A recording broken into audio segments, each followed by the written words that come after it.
I have a little exciting announcement to make before we get into the video. I think I'm really late to the party on this, but I turned on channel memberships. So it's going to launch when this video is up. There are going to be 2 tiers, so we have JV and we have varsity. If you guys have been following me for a long time, I created a bit like, I don't even know, 8 years ago where I told you guys I liked being called coach, and a lot of you still call me coach, which I think is insane. I'm not gonna go over like all of the different perks. I'm just gonna go over the ones I find kind of exciting. You do get like a loyalty badge and an emoji, but that's beside the point. If you join JV, you will get early access to new videos and members only shorts. So I'm gonna be creating content specifically for my JV and varsity members.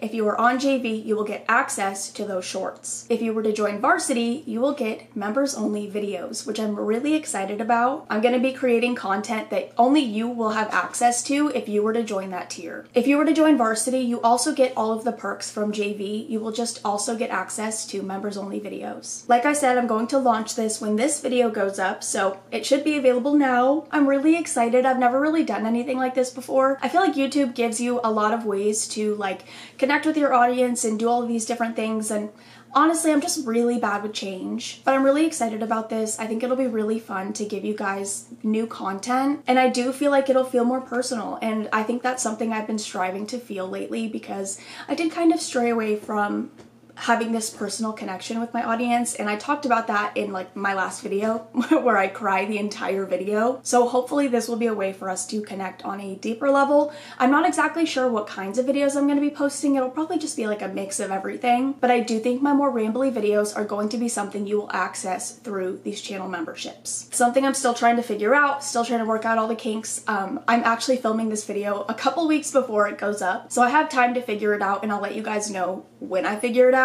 But okay, I've been talking for a really long time. I promise we're gonna get into the video. But if you want to join JV or varsity, I think you just go to my channel and it should have you just sign up for a channel membership. Not fully sure because I've never done this before. I'm so sorry, I'm not more help. Moving into the video, hey y'all, we're gonna be reading some scary stories about stalkers, but I thought this sounded really interesting. So this says, people who have had stalkers, when did you first realize that you were being stalked? I think it puts like a little bit of a different twist on just like the normal stalker story. Like this is the moment they realized. The very first comment is short, but it says, when I couldn't get into my email because it was currently logged in from a different location. After 10 minutes, it was obvious that it wasn't a system error. Honestly, a very scary moment. And a lot of these are longer too. I just thought that was insane because can you imagine just like your heart dropping in that moment? Like they're so obviously trying to get information through your email, trying to learn more about you, trying to get very personal information. It's just so scary. I wanted a prom date in 1986 and I ended up with a psychopath. He was abusive as hell, and it took me 4 years to get away from him safely. I'd go to the police, they would tell me he just liked me and wanted to date me. I'd go to my parents and they would say, it's not our problem. I had to take extreme measures to get away from this guy. I had tried to break up with him a few times. Once he jumped off the roof of the shopping mall and hurt his leg. Another time his friend called me and told me to look out of my bedroom window. There psycho ass was, in a tree with a rifle pointed at my little sister's bedroom window. I finally got rid of him in 1990 when he told me that only death would separate us. I faked an overdose of pills. I didn't take them all, but made it look like I had. My roommate took me to the ER. I drank the fucking liquid charcoal. I told the psychiatrist on duty that my death was the only way to get away from this guy. I wasn't thinking clearly. Yes, it was a shitty thing to fake. Save your vitro. Finally, someone listened to me and put me in touch with services and support so I could get away safely. He moves away at the end of summer. I'm free. Or am I? 1991, I get some random shit in the mail. Carpet samples, samples of Depends, Elvis commemorative plates, just weird shit. I know it's him. I'm in my first apartment. The apartment across the hall opens up and who moves in? That's right, psycho ass. The building is for sale. Who buys the building? Psycho ass. I'm not kidding. He bought my apartment building. No idea where or how he got the money. I moved out in the middle of the night, I took my shit, and I ran. I get a new job, I get fired because of a customer complaint. I point out that the customer complaint was for a time when I wasn't even working. I get a new apartment, my landlord calls me into the office to ask if I'm really turning tricks in my apartment. Weird shit like that keeps happening. He keeps popping up and undermining my life. My friends, he tells anyone I date that he's going to kill them, that we're still dating and I'm cheating on him with the new guy. By 1996, I've moved halfway across the country. It was awesome. He had no idea where I was and I was so happy. Unfortunately, I had to move back home in 1998, and he kept fucking with me. I would come home and all of my radio stations would be turned one digit down, like 95.7 would be 95.5. There was an alarm clock in my closet that went off at 3 a.m. He let the air out of my tires. Thankfully, a cop moved in upstairs, and then the fucking was stopped. I don't hear or see him until 2002. He fucking strolls into my work. I worked in a store. I quit immediately. I'm married by now. I tell my husband what's up. We move. The last time I saw him was in 2008. I was dropping off my son at a day camp. I hear my name across the street. It's Psycho Ass. He's got a camera with a long lens on it. I keep my cool. I ignore him. I go into the camp office and tell them there's a guy across the street taking pictures of the kids as they're being dropped off. They call the police. There's a bit of a dust up and he's thrown on the ground and driven off. That's the last I've heard or seen of him, and I hope he rots. Me too. That man deserves nothing but to rot. Okay, so I guess maybe some of these will be just stalker stories in general, but that's insane. Like, how many years was that? Like 20 years of being stalked by this man, and him just ruining your life any chance he had. And the fact that, like, you would go to the police and they'd be like, he just likes you.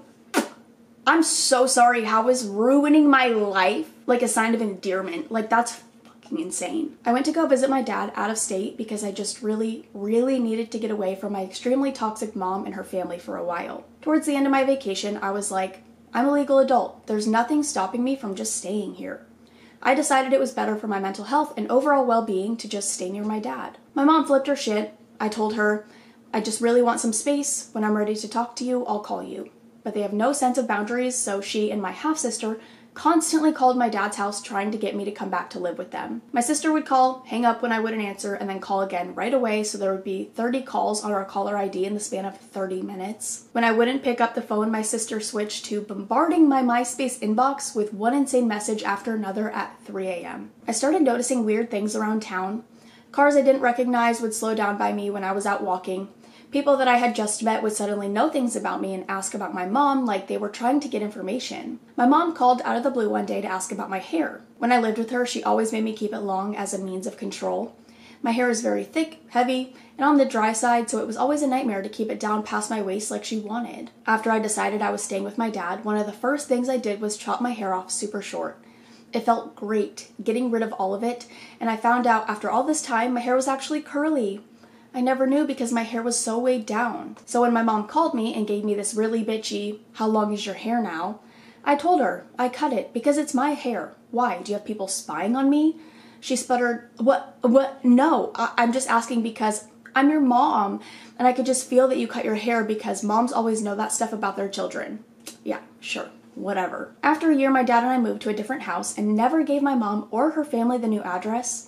I never filled out a change of address form, but when my maternal grandmother sent me this really weird card in the mail, she addressed it to the old house. The post office wrote my new address on it and sent it back to her, and she resent it to my new place. After that, random cars would start showing up in our driveway and just sit there. Our driveway wasn't lit. It was on a main road with a lot of traffic, and if you didn't know the driveway was there, you would miss it. My friends would miss it when they knew it was coming up, or they started parking on the side street because my driveway was such a pain in the ass. This wasn't the type of place you just pulled in to turn around. Yet, here were these cars in our driveway. My stepmom caught one, and as soon as she opened the door to ask, "Can I help you?" the car booked it and went off down the street. I had a job at a fast food restaurant to pay for college, and things were good until one day, someone comes in and says in this sing-song voice, "Oh, hi, throw away, so good to see you." I look and there's this woman standing on the other side of the counter, and it took me forever to recognize her as my mom's sister-in-law. I didn't talk to her, but apparently she called my maternal grandmother and mom right away to let them know that she found me and where I was working. Then mom packs up her entire family. Her parents, my half-siblings, my insane sister, her husband, their kids, everybody, and drove halfway across the country to show up at my job unannounced to, I don't fucking know what, but they were filming me with a video camera with a whole crowd of them. I have a feeling my mom was attempting to gang kidnap me, but she kept trying to get me to come out from behind the counter while they were all crowded around. I refused and would not answer with anything but, "I'm at work and you need to leave." That's insane. There's really no ending to this because even 13 years later, I'm still dealing with their bullshit. It's not as frequent as it used to be, but every once in a while, they can't help but try and send me messages through whatever means they can to try and contact me. like LinkedIn messages or something just to be fucking annoying. Thankfully, I have a really great assistant that runs my work Facebook page, so not only does she catch all of the crazy so I don't have to see it, she gets a taste of their insanity firsthand, so there's some validation there. That's genuinely so scary because it's like, that's your family. Obviously being stalked by a stranger is just beyond like horrific, but to constantly be on edge and feel like you're in danger because of your own family is like a betrayal that I just can't even put into words. Like, that's so unreal. The fact that they all showed up, the fact that there's all of them, not a single one of them is like, we're weird. Not a single one of them had the thought like, this is fucking weird. When I would come home and my blinds were turned in such a way that someone outside could see in, even though I always put them back, the next day they would be turned. Then there was the time I found him hiding in my shower. Needless to say, there was some restraining order action and a stay in jail. No, because the blinds, the way I would gaslight myself into thinking that it was like something with the air. I don't know if there's like a vent above them, like the vents moving the blinds. For that to be your first indicator that somebody is watching you, you are a stronger woman than I am. I'm not even kidding, I would gaslight myself to hell. I was playing with a girl who almost became my stepsister. We shared a bedroom and she wanted to play with Barbies. I had this really weird feeling and I looked up and out the window. The light in the room made it so I could only see our reflections. I decided to go up to the window and cut my hands to see. To my shock, there was a car across the street and inside was a man with a camera. I could tell he had a camera because he was leaning the giant lens on the door of the car. What was really eerie is he didn't react or anything when it was clear that I had noticed him. He just kept, presumably, snapping away. I ran and told my biological mom that there was some guy taking pictures through our window. My bio mom never believed me when bad stuff happened, but she humored me by peeking out the curtains. I watched the surprise register in her face, which quickly turned to anger. She grabbed our most loyal and scary-looking dog and went outside. The guy starts putting away the camera, and then bio mom lets the dog off the leash. By the time the guy started to speed away, our dog was about a foot from his door. After that, the man started showing up exclusively when my bio mom and her boyfriend weren't home. I was about 12 when this was going on, and it was terrifying. I can only assume that your mom did call the police, and they probably did nothing. And if she didn't call the police, why not? But also, they wouldn't do anything. It's such a fucking battle. My mother dated a man who turned out to be abusive. Once she ended this, he began to stalk us. In the beginning, I didn't have a license. Later on, when I did, he started stalking both of us. Some clues we found were seeing odd cars driving slowly in the neighborhood. This isn't a sign by itself, but when combined with the same cars being seen nearby at other times, we figured it out. He knew people who owned new and used car dealerships. We started hearing from friends about things we had done that no one would really know about, like my mom may have visited a relative, or I went to a party with some friends. Somehow a neighbor or other person asked how that was. We found out that he was talking to these people as friends without them knowing what he was up to, so they were volunteering information in a harmless way. Our trash started being disturbed. Found out he was going through it and taking out things like billing statements, letters, and so on. This was before privacy and identity theft were an issue. In the single worst example, he had shown a letter I had written to a prospective girlfriend to a friend of his. I threw out my drafts and accidentally left it there. I just happened to see it when I was there, and the mutual friend told me that she thought the guy had it to proofread for me. Humiliating. I noticed that once I had my license, I was being followed when I was out on country roads and so on. Even through college, he did it on occasion when people in my hometown knew I had gone dancing or whatever at clubs. So all in all, just to be vigilant, if you ever feel like someone's following you, it be a stalker, a road rage person, do not go home. Go to a well-lit area or a manned police station, shred everything you throw away if there's anything personal on it, and these days, call the police. They'll take it more seriously than they did in the past. But I don't know about that one, but okay. Him starting to stalk you is so beyond disturbing. Obviously, him stalking your mom is also disturbing. I never want what I say to be taken like that's nothing. But the fact that you were a child when he was dating your mom, and then when you become an adult and you're driving and all this stuff, he starts stalking you too. That is so predatory and so scary and disgusting. When I got a text from a number I didn't recognize telling me to look outside. I lived in a first floor apartment and there were flowers and chocolates on my balcony. Motherfucker worked for IT and was in a position that we had access to the employee records. So he got my cell number and address out of it. Oh my god. What was even crazier was I told my upstairs neighbor to keep an eye out for him, and she said he stalked her too. Apparently this guy just had a reputation for stalking every new girl in town. It was a small/medium-sized town. It escalated over the course of a year, but was quite frankly more absurd than terrifying because the stuff he did was so bizarre. I finally had to get a restraining order against him. That's like when the guy was stalking me at Victoria's Secret and he was the security guard of the complex and he brought me flowers and like a giant Hello Kitty stuffed animal on Valentine's Day. And a card. He left me a lot of cards, mostly on my car. I was always so scared to walk out to my car at night. But it's so bizarre. It's so weird. And he would come in asking what time I would work, but like, if I ever did actually see him or run into him, which I avoided at all costs, he would not say a word to me in person. It was so weird. Weird, man. That was like, oh my god, that was like 12 years ago. When he tried to sneak onto my bus. We were both in high school and he was mentally disabled and much bigger than me. He was convinced I was his girlfriend, and I had severe social anxiety and didn't know how to handle the situation. That's actually really sad. He'd always talk to me in the hallways and before I got on the bus. I generally tried to be nice, but not stay near him for too long. He asked to come to my house, but I lied and said my parents wouldn't like me inviting a boy over. He then tried to get on my bus, but the bus driver wouldn't let him. This happened a few times until the bus driver told a teacher, and then someone had to watch him while we waited for the bus. I thought that would be the end of it, but he only got more obsessed with me after that. He memorized my schedule and would follow me in the hallway asking me to meet him somewhere outside of school. He was really scaring me, but I didn't think he knew what he was doing. I would text my best friend to come help me. He was honestly my hero at the time. It pretty much came to a head after my grade 11 finals. I was done before my friends and was waiting outside the classroom alone when he found me. He grabbed me and sat on the floor with me in his lap. I was terrified, but I didn't know what to do. He asked me to kiss him, but I said no. He kissed me anyways. I started to cry, and a teacher found us. They punished him, but I begged them not to tell my parents. I just wanted to forget it ever happened. For unrelated reasons, I went to a different school for grade 12, and I heard, oh my god. I heard that he SA'd a girl that looked just like me. I've always felt really guilty. I should have said something or done something to stop him. I'm still nervous around men, especially ones that look like him. That is really scary. That's really, really, really scary. And it's so hard because, like you said, you don't think they know what they're doing. Like the essay, oh my god. Somebody even replied and said it's scary because I've heard of this happening more than once with mentally disabled people and people don't take it seriously because of their disabilities. God, that's really hard.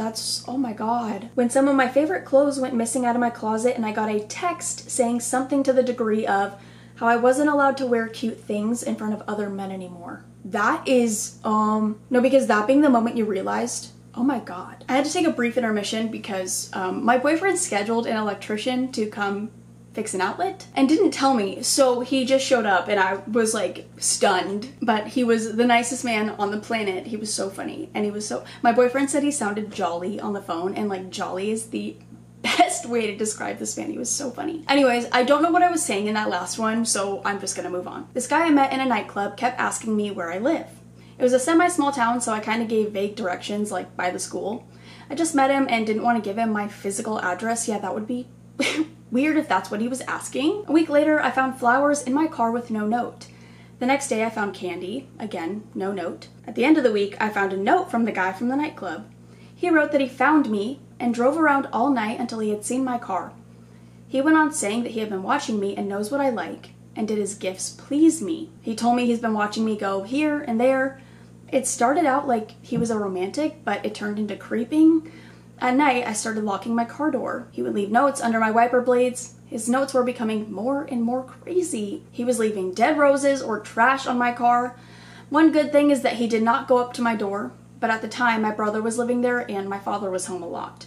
This took place in 1982, so I had no cameras, and the cops did not take this seriously since he didn't cause any bodily harm. The last thing he left on my car was a wig, styrofoam head, painted up with my hair and eye color on it to make it a wig, styrofoam head painted up with my hair and eye color on it, with makeup on as well, with a knife sticking out of the head with fake blood running down.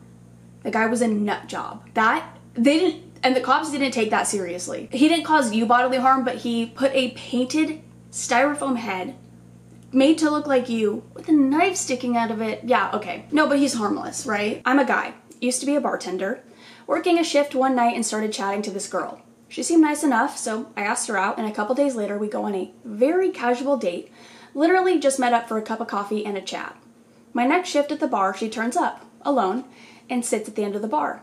I'm just doing my job, start having a laugh and a joke with one of the regulars, and Crazy storms over and starts full-blown screaming at the girl, telling her to stop flirting with her boyfriend. It nearly gets physical. The bouncers were already over, standing by to chuck her out. So I tell Crazy that I am not her boyfriend, that we've been on one single date that lasted an hour, and if that's how she's going to react when I talk to another woman, especially when I'm just serving a customer, she can fuck right off. She screams at me and she storms off. Next day I woke up to about 50 text messages, starting with, "I'm sorry," then, "Why aren't you answering?" Then a ton of abuse. Then she would apologize for that and the whole thing would start over again from, "I'm sorry." I blocked her number. Next work shift, she comes in screaming into the bar, begging for forgiveness, that she's sorry, please unblock her number. I tell her in no uncertain terms to fuck off and leave me alone. Screams, tears, and another storm off. Then, a few nights later, I was going to bed, turned off my bedroom light, and my phone goes off. A text from a number I did not recognize that just says, "Good night." I look out my window and she's parked across the street from my house. That went on for a week or two, and then the strangest part happened. I was at work and she walked in, came to the bar, and told me she was there with her new boyfriend.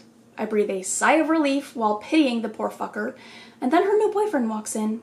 He was my doppelganger. I mean, people could have mistook us for twins. So I was just standing there in shock, and she introduces me to this guy as her ex. It's funny looking back now, but the look on the guy's face when he saw me was just pure, oh fuck, she's insane. So she makes a big deal of basically wrapping herself around him all night in front of me while he looked more and more uncomfortable. Then at some point he leaves, and she tries to get behind the bar, crying hysterically that she was only dating him to make me jealous and she really loved me, not him. The ending is pretty anticlimactic. I went to the police station and reported her and asked how to get a restraining order, but never ended up needing one. Being removed from the front of my house on another late night camping session by the police scared her into leaving me alone. The "I love you, not him" after one date is just wow. Okay, and that is all I'm gonna read for now. I hope you enjoyed. Why would you enjoy that though? I hope you didn't enjoy. I forgot I told myself I was gonna start saying that. If you guys have any creepy, weird stalker stories that you want to share with me and the community, I will have my subreddit linked down below. I've had a lot of people submitting stories lately without using flares, so if you are going to submit a story to my subreddit, I have different flares on there. I should probably add more at this point, but like if you were, let's say, to submit a stalker story, you would flare it as "Let's Not Meet," or like paranormal, which is self-explanatory, you know what I mean? Or like something weird that happened that you can't explain, like glitch in the matrix, stuff like that. If you flared it, just makes it a little bit easier when I go through it. I also sometimes have a hard time figuring out if a story is real or if it's like a no-sleep fictional story. So remember to flare no sleep if it's like a fictional story. But other than that, I'm gonna go. I'm not gonna ramble in this video mainly because I talked for so long at the beginning about the channel memberships, and I honestly don't even know if I have anything that I wanted to share with you because I did just upload a whole rambly video, so sue me, but I promise the rambles are not gone forever like I said they were. But okay, I love you guys so much. I will see you in the next one. Bye!